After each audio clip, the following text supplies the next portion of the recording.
success by wrong systems,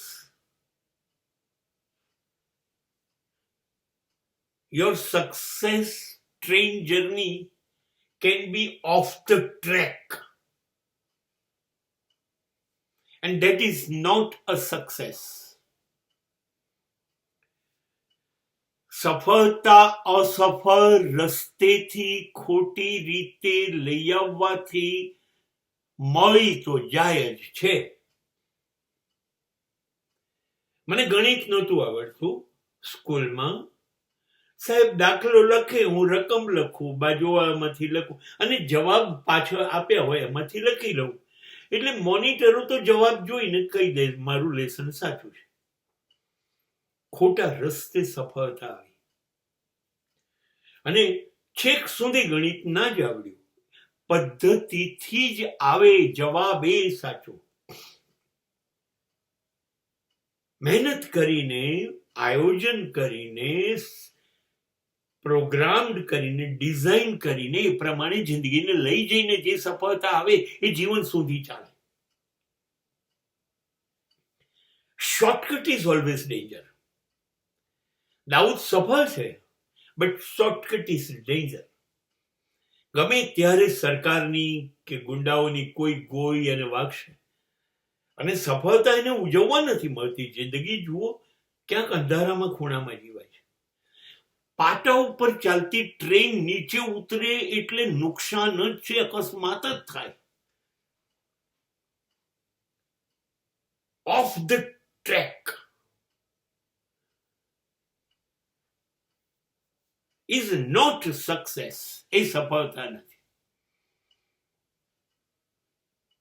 કદાચ થોડીક મિનિટો માટે આપણને પણ એવું લાગે ને, દુનિયાને પણ એવું લાગે સફળ છે, પણ એવું નથી હોતું.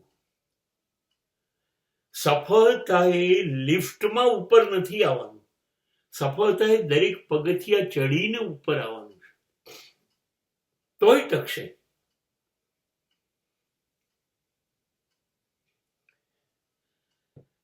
ખાસી મહેનત જોઈશે,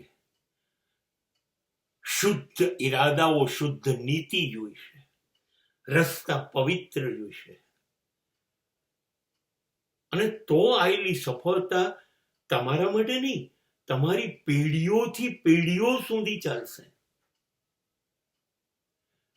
નબળા વિચારો ના કરો સફળ થવા.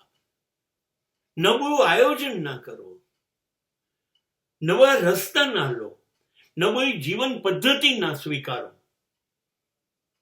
વાર લાગશે, મોડા પડીશું કદાચ, પણ એ કાયમ માટે હશે.